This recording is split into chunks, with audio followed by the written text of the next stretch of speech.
ہر سانس. یہ نہیں فرمایا جو روئے، جو گریہ وزاری کرے، جو آہ و بکا کرے، فرمایا جو غمگین ہو جائے. اللہ اکبر. ہماری مظلومیت میں غمگین ہونے والے شخص کا ہر سانس ذکر خدا اور تسبیح خدا ہے. اور پھر آج کی رات میں اگر یہ عبادت انجام پائے، اس کا ثواب تو قابل تصور ہی نہیں. محدث عباس قمی مفاتیح الجنان میں ارشاد فرماتے ہیں کہ آج کی رات شب عاشور کو جاگتے رہنا، اس کی فضیلت تمام ملائکہ کی عبادت سے افضل ہے. اور ایک دوسری روایت میں ہے مفاتیح الجنان ہی میں کہ آج کی رات جاگتے رہنا، عزاداری سید الشہداء کو منعقد کرنا، گریہ وزاری کرنا، مخصوص اعمال کو انجام دینے کا ثواب 70 سالہ عبادت کے برابر. میرے دوست، آج کی رات سے جتنا استفادہ کر سکتا ہے کر لے. کہیں ایسا نہ ہو یہ رات بھی گزر جائے، عاشور کا دن بھی گزر جائے، اور 11ویں محرم سے تیری وہی حالت ہو جو اس شب عاشور سے پہلے تھی. کہیں ایسا نہ ہو، خدا را کہیں ایسا نہ ہو کہ تیری حالت میں کوئی تبدیلی نہ آئے. عظیم رات ہے، گریہ وزاری کی رات ہے. ویسے تو روایات میں ہے اگر کوئی قریبی رشتہ دار بھی فوت ہو جاتا ہے تو اس کی میت اور لاش پہ بلند بلند گریہ وزاری نہ کیا کرے، مکروہ ہے. لیکن سید الشہداء کے لیے جتنا بلند گریہ وزاری انسان کر سکتا ہے کرنا چاہیے. جتنا بلند آہ و بکا کے ساتھ، جتنا بلند گریہ وزاری کرے گا اتنا ہی زیادہ ثواب اس کے نام اعمال میں لکھا جائے گا. وہ ہستیاں ہیں جن کا مقام بھی بہت بلند تھا، جن کی آزمائش بھی بہت سخت تھی، جن پر مصائب بھی بہت اٹھائے گئے.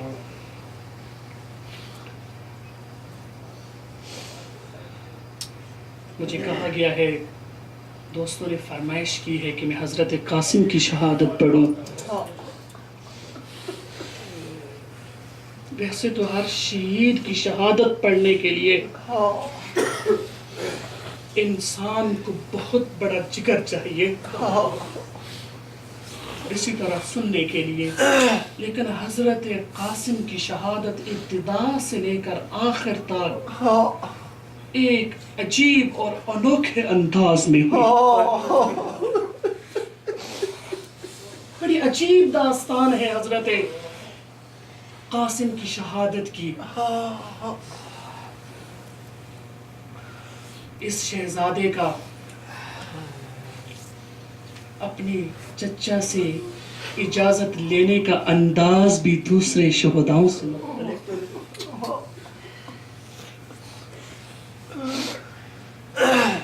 اس شہزادے کو جنگ کے لیے تیار کرنے کا انداز بھی دوسروں سے مختلف.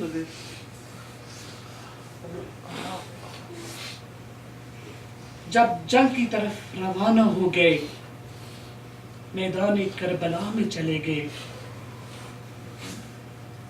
تو اپنے بھتیجے کی ادرکنی کی آواز سننے کے لیے حضرت امام حسین کے انتظار کرنے کا انداز بھی مختلف ہے.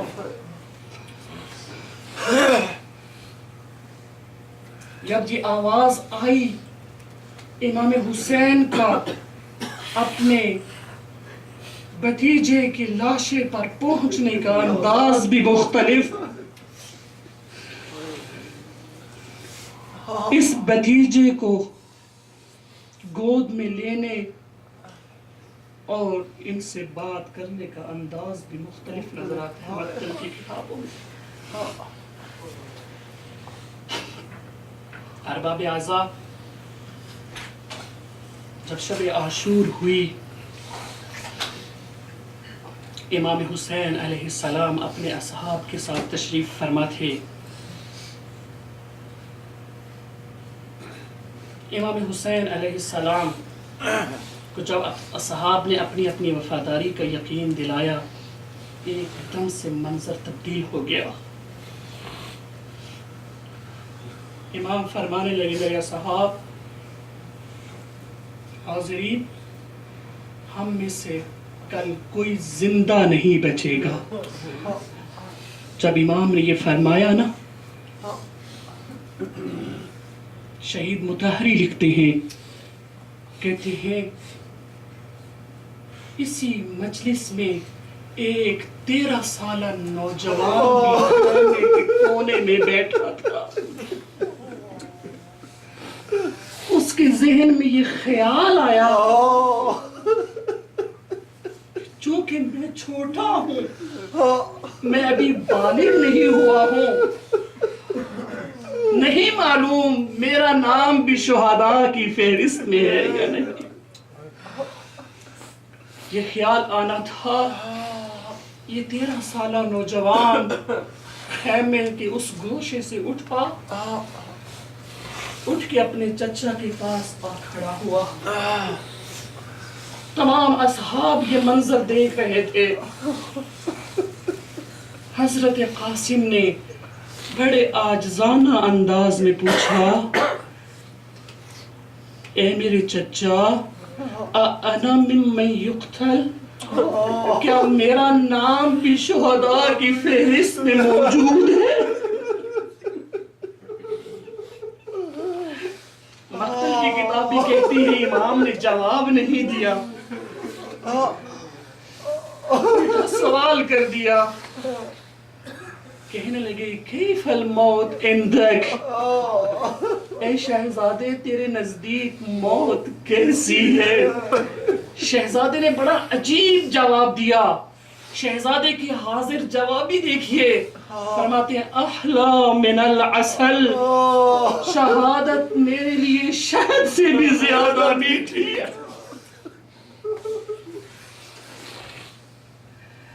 جب امام نے سنا تو امام نے کہا، ہاں قاسم، تو کیا حضرت علی اصغر بھی شہید ہو جائیں گے. یہ سننا تھا. قاسم تڑپ اٹھے، کہنے لگے، چچا، کیا قوم عشقیہ خیموں میں گھس آئے گی؟ ارباب اعزاء، وہ وقت آ گیا جو وقت انسان کے لیے لائے. حضرت قاسم اپنے چچا کے سامنے تشریف فرما ہوئے. جب حضرت علی اکبر شہید ہو گئے، حضرت قاسم امام حسین کے سامنے کھڑے ہو کر اجازت مانگی کہ چچا اب تو مجھے چلے جانے دو، اب تو تیرا علی اکبر بھی نہیں رہا. ارباب اعزاء، تاریخ کہتی ہے امام حسین نے اجازت نہ دی. جب اجازت نہ دی تو قاسم نے رونا شروع کر دیا. قاسم کی آنکھوں سے آنسو جاری ہوئے، ادھر امام حسین کی آنکھوں سے بھی آنسو جاری ہوئے، لیکن پھر بھی اجازت نہ ملی. اب قاسم نے دیکھا رونے سے بھی اجازت نہیں مل رہی. ارباب اعزاء، مقتل کی کتابوں میں لکھتا ہے، دیکھنے میں آتا ہے، جعل يقبل يديه ورجليه ولم يزل يقبل يديه ورجليه حتى زن لا. اس چھوٹے شہزادے نے ایک عجیب کام شروع کیا.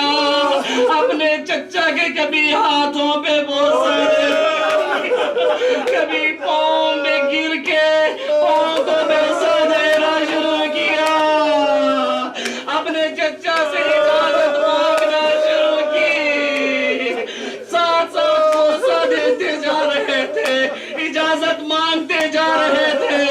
مقتل کی کتابیں بتاتی ہیں جب تک شہزادے کو اجازت نہ مل گئی, شہزادے نے ہاتھ اور پاؤں کو بوسہ دینا ترک نہیں کیا.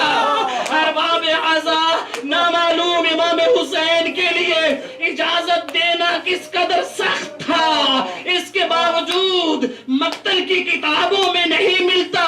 امام حسین نے زبان سے کہا شہزادہ چلے جاؤ, لیکن جب دیکھا قاسم کی یہ حالت ہے, امام حسین نے اپنے شہزادے کو اٹھایا, اٹھا کے اپنے دونوں ہاتھ اپنے شہزادے کی گردن میں ڈالے. شہزادے نے اپنے دونوں ہاتھ اپنے چچا کی گردن میں ڈالے. دونوں نے گریہ ازاری شروع کیا.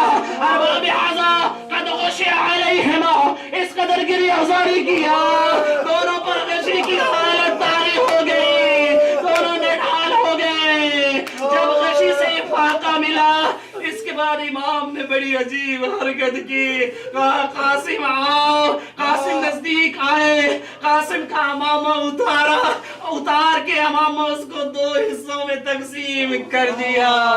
قد شق امامتہ نصفین, امام نے حضرت قاسم کے امامے کو دو حصوں میں تقسیم کیا. تقسیم کرنے کے بعد ایک حصے سے سر کو لپیٹا, دوسرے حصے سے کفن کی طرح حضرت قاسم کو لپیٹنا شروع کیا. ارباب اعضاء اس انداز میں تیار کر کے حضرت قاسم کو بھیجا میدان کربلا کی طرف. کہا قاسم چلے جو میدان کربلا کی طرف. حضرت قاسم میدان کربلا میں آئے. جب کربلا میں آئے, جو شہید بھی میدان کربلا میں آتا سب سے پہلے آ کے اپنا تعارف کرواتا. حمید ابن مسلم لکھتا ہے کہ میں نے ایک نوجوان کو دیکھا جو خیموں سے نکلا. یہ نوجوان اتنا حسین تھا کہ شقت من القمر, ایسے محسوس ہو رہا تھا جیسے چاند دو ٹکڑوں میں تقسیم ہو کے ایک ٹکڑا سامنے آیا. حضرت قاسم نے قوم اشقیاء کی طرف دیکھا, دیکھنے کے بعد کہا اے قوم اشقیاء, تعجب کی نگاہوں سے میری طرف دیکھ رہے ہو, اگر مجھے نہیں جانتے تو سنو میں کون ہوں. انتن کے رونی فانا ابن الحسن انا سبت النبی المصطفی المرتہن. آئے ہے لوگوں, اگر مجھے نہیں جانتے ہو تو پہچان لو, میں حسن کا یتیم شہزادہ ہوں, میں تمہارے نبی کا نواسہ ہوں.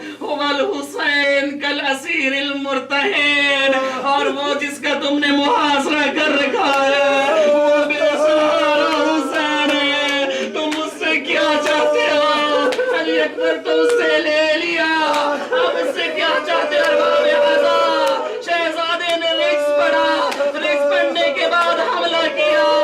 حملے کے دوران قوم اشقیاء نے آپ کا گھیراؤ کیا. گھیراؤ کرنا تھا, مقتل کی کتابوں میں موجود ہے, 200 کے لگ بھگ قوم اشقیاء نے آپ کا گھیراؤ کیا. ایک شخص آگے بڑھا, آپ کے سر اقدس پہ ایک وار کیا. ارباب اعضاء وار کا کرنا تھا, شہزادے قاسم سے زین چھوٹی, شہزادے قاسم زین سے نیچے آئے, نیچے آنا تھا. کہا یا عمی ادرکنی, اے میرے چچا میری مدد کرو. مقتل کی کتابیں لکھتی